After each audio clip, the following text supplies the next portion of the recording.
नमस्कार, आप सभी का स्वागत करती हूँ चैनल पर। आप सभी स्वस्थ और सुरक्षित होंगे, इसी आशा के साथ कहानी की शुरुआत करती हूँ। मैं त्यागी रम्या अमरेश आज की कहानी लेकर आई हूँ उत्तर प्रदेश के हाथरस से। हाथरस में मंगलवार 2 जुलाई 2024 को एक बहुत बड़ा हादसा हुआ है। दरअसल वहाँ पर एक आयोजन चल रहा था प्रवचन का, साकार नारायण हरि उर्फ भोले बाबा का। सूत्रों से जानकारी मिली है कि आयोजकों ने अनुमति ली थी 80,000 लोगों की, लेकिन वहां पर पहुंच गए 2.5 लाख लोग, ऐसा उन लोगों का कहना है। लेकिन वहां पर सत्संग में भगदड़ मची और उस भगदड़ में कम से कम 130-135 से 150 लोगों तक की वहां पर मौत हो गई।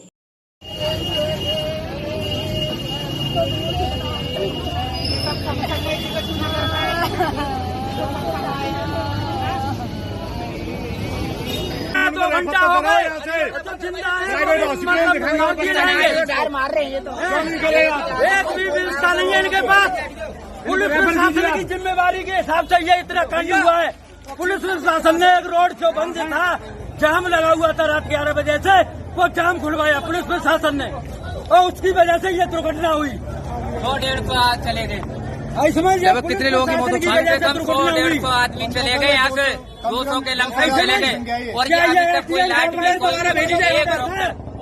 एक डॉक्टर थे, बाकी के कोई नहीं। आगे को अप्लाई नहीं कर रहे, उनको एस्टीमेट नहीं अभी तक कोई दे पा रहे, तो क्या करेंगे? हॉस्पिटल में ऑक्सीजन घंटे में बताइए हमने कैच के लाया, इनमें सांस चल रही है, जान है वो नहीं खत्म हो रही है। ना दरोगा ना मंत्री एसपी कोई नहीं है यहाँ पर। डॉक्टर नहीं है, नहीं कोई ऑक्सीजन है, कोई ड्रिप लगा रहे, कोई सीरियस होगा उसमें ड्रिप लगा दे तब भी बच जाएगा। लगभग कितने लोगों की मौत हो चुकी है यहाँ पर?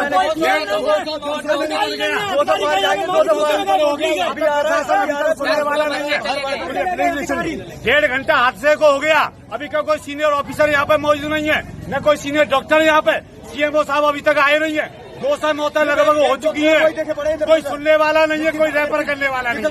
अंधे नगरी चौपट राजा ऑक्सीजन लगे, लोग कुचल गए, महिलाएं और बच्चे कुचल गए भीड़ में जब भगदड़ मची। अब ये भगदड़ क्यों मची थी? ऐसा क्या कहा था बाबा ने? ऐसा क्या हुआ था वहाँ पर? ये लोग अचानक से दौड़ने लगे एक दूसरे के ऊपर। ऐसे बाबा बना। इसका नाम सुनिए, साकार विश्व नारायण हरि उर्फ भोले बाबा।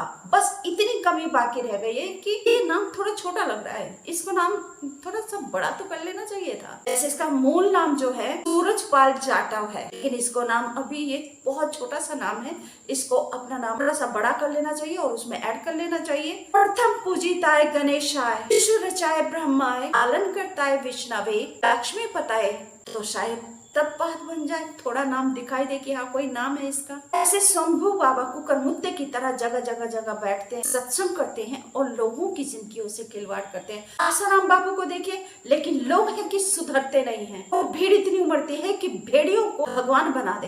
भीड़ का भी एक कारण है, लोगों का भी एक कारण है कि वो बैठे बिठाए सब कुछ पाते हैं। बैठे बिठाए लोगों को सब कुछ चाहिए, उन्हें करना कुछ नहीं है, परिस्थितियों का सामना नहीं करेंगे, बाबाओं के सत्संग में चले जाएंगे, लेकिन घर पे माँ बाप भूखे बैठे 2 रोटी बनाकर देने वाले नहीं है। माँ बाप है कि अपने बेटे बहू को देखकर खुश नहीं है, उनका घर उजाड़ देंगे, उन्हें घर से निकाल देंगे, उनके जीवन में आग लगा देंगे और ये महिलाएं पहुंच जाएंगी सत्संग, क्योंकि मरने वालों में ज्यादा संख्या जो है वो महिलाओं की ही है। आयोजन मंगलवार 2 जुलाई 2024 को दोपहर 12 बजे के बाद का समय, 12 से लगभग 2:30 से 3:30 बजे का आसपास का समय जब ये भगदड़ मची। कहानी को पूरा सुनाने से पहले आप सभी से निवेदन करती हूँ, प्लीज चैनल को सब्सक्राइब करके घंटे को दबा दीजिए, ऑल पर सेलेक्ट, मेरे परिवार का सदस्य बन जाइए। मंगलवार 2 जुलाई 2024 को हाथरस के सिकंदराव के फुलरई गढ़ी के दक्षिण में एक सत्संग का आयोजन किया गया, या ये कहिए कि एक प्रवचन सभा का आयोजन किया और इसमें विश्व नारायण साकार हरि उर्फ भोले बाबा का प्रवचन था। ये आयोजन करने वाले वेद प्रकाश माथुर। आयोजन में दोपहर को 12 बजे के बाद 2:30 से 3-3:30 बजे के आसपास में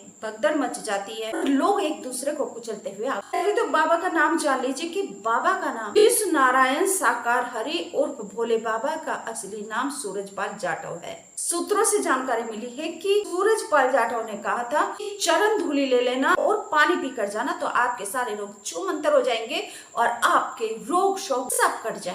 भीड़ इसी जादू के लिए तो जाती है इन लोगों के पास में। इस बाबा के ऊपर यौन शोषण की दुष्कर्म की FIR दर्ज है 1997 में, और ये जेल में गया था। ये यूपी के एटा में LIU की नौकरी करता था, यूपी के पुलिस विभाग में, लेकिन इसके ऊपर दुष्कर्म का केस लगा, इसको जेल हुई। और 1997 में जब ये जेल से छूटकर आया तो ये बाबा बन बैठा, प्रवचन देने लगा। ये महिलाएं आती है, घर में नहीं देखेंगे, पुरुष भी आते हैं, माँ बाप को घर से धक्के देके निकाल देना। जो ये बुजुर्ग महिलाएं आती हैं, बेटे बहू को देखकर एक आंख इनको बहू बेटे नहीं सुहाते हैं, अच्छे लगते हैं। बहू बेटों को घर से निकाल देते हैं, बहू बेटों के घर में आग लगा देते हैं, उनका घर बसने नहीं देते। कितनी बहुएं जलकर मर जाती, कितने बहू बेटे आत्महत्या कर लेते हैं, सिर्फ ऐसे माँ बाप के। माँ बाप ने आपको ज्ञान दिया है, माँ बाप ने जो सिखाया, आधार बनाकर उस रास्ते पर चलिए, वो नहीं चला जाता। ये लोग कुछ अलग से ज्ञान देंगे, ये साक्षात भगवान बनकर आए क्या? उन्हें आपको ये भगवान कहता है, ये बोलता है कि आगे दिखाता है, मैं चाहूँ तो परले लाग सकता हूँ पल भर में। सर्किल ऑफिसर अलीगढ़ राकेश कुमार सिसोदिया को सुनिए। सर, मेडिकल कॉलेज में अभी तक कितनी बॉडी सर अब और आई है? टोटल कितनी बॉडी होगी? टोटल 15 बॉडी आ चुकी है, जिनका जो है पोस्टमार्टम 95 कार्रवाई की है। कितने लोग से घायल हैं, कुछ पता है? घायल 4 लोग हैं, जिसमें 3 महिला है, एक बच्ची है, अंडर ट्रीटमेंट है और स्वस्थ है, अभी मतलब खतरे से बाहर। फिलहाल टोटल बॉडी जो है वो टोटल 15 है। IG अलीगढ़ सलग माथुर। और कुछ घायल भी हैं जिनका इलाज चल रहा है। पोस्टमार्टम के लिए अलग अलग जगह पर डेड बॉडी भेजी गई है और प्रयास यही है कि जो घायल हैं उनका अच्छे से अच्छा जल्दी से जल्दी इलाज कराएं। इसमें कोई FIR भी दर्ज हुई है? FIR दर्ज हो रही है, FIR दर्ज हो रही है। जो भी धाराएं होंगी उसके अंदर आपको FIR की कॉपी भी आपको उपलब्ध करा। जो आयोजक हैं सर, क्या उनके नाम उसमें शामिल किए गए हैं? बिल्कुल, बाबा जो कहे जा रहे हैं उनके खिलाफ जो आयोजक हैं जिन्होंने परमिशन ली है उनके विरुद्ध FIR होगी। इन द सेंस कि जितने की परमिशन मांगी उससे ज्यादा लोग आए हैं, ऐसी प्रथम दृष्टिया चीजें निकल के आई हैं। और क्योंकि ये जांच का विषय है, इसमें हाई लेवल इंक्वायरी ऑर्डर कर दी गई है और जैसे जांच में और चीजें आएंगी आपको अपडेट। कमिश्नर अलीगढ़ चैत्रावी। अभी तक की प्राप्त सूचना के अनुसार 116 की मृत्यु कंफर्म है, 18 लोग घायल है। विभिन्न जनपदों में मुख्यालय जो हमारा अलीगढ़ है वहाँ पे इन लोगों के लिए उच्चतर इलाज के लिए हमने प्रेषित कर दिया है। कार्रवाई क्या हुई अभी तक? अभी ये प्रारंभिक जांच चल रही है, FIR भी तो हुई है। उसके लिए भी यहाँ पे प्रारंभिक जांच की जो रिपोर्ट आ जाएगी उसके अनुसार संबंधित अधिकारियों के खिलाफ में कार्रवाई की जाएगी। प्रारंभिक जांच रिपोर्ट आने के पश्चात ही नियमानुसार अगर जानकारी तो मैम होगी, अनुमति तो है, अनुमति तो है। अब ये प्रारंभिक जांच ही बताएगा कि पूर्वानुमति उन्होंने लिया है SDM से भी और पुलिस से भी वहाँ पे। UP CM Yogi Adityanath. देखिए, घटना अत्यंत दुखद और हृदय विदारक है।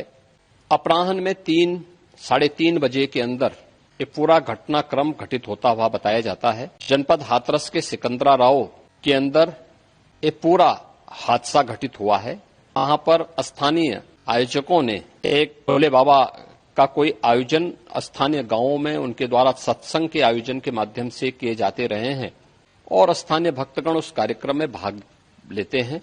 उस समय जब मंचीय कार्यक्रम संपन्न हो चुका होता है, वो बताते हैं कि जब सत्संग के प्रवचनकर्ता वहां से मंच से उतर रहे थे तो उनकी तरफ अचानक भक्तों की भीड़ उन्हें छूने के लिए उधर जा रही और सेवादारों के द्वारा रोकने पर यह हादसा वहां पर घटित हुआ। इस पूरे मामले की जांच के लिए हम लोगों ने एडिशनल DG आगरा की अध्यक्षता में मंडलायुक्त अलीगढ़ शामिल करते हुए एक टीम बना करके उन्हें अविलंब रिपोर्ट उपलब्ध कराने के लिए कहा है। घटना को देखते हुए प्रदेश के मुख्य सचिव और DGP वहीं पर कैंप कर रहे हैं। देश सरकार के 3 मंत्री श्री लक्ष्मी नारायण जी, श्री संदीप सिंह जी, श्री असीम अरुण जी, ये तीनों लोग वहां पर घटना स्थल पर ही कैंप करके घायलों को उपचार आदि की व्यवस्था में लगे हुए हैं। आदरणीय प्रधानमंत्री जी ने भी और आदरणीय गृह मंत्री जी ने भी इस घटना पर अपना गहरा दुख व्यक्त करते हुए लोक संतप्त परिजनों के प्रति अपनी संवेदना व्यक्त की है और भारत सरकार ने भी और राज्य सरकार ने भी मृतक के परिजन को 2-2 लाख रुपए की और गंभीर रूप से घायल परिवारों की नागरिकों के लिए भी 50-50 हजार रुपए की सहायता की घोषणा की है। राज्य सरकार इस पूरी घटना की तह में जाएगा। ये हादसा है या साजिश, अभी हम इसकी तह में जाकर के इसको देखेंगे।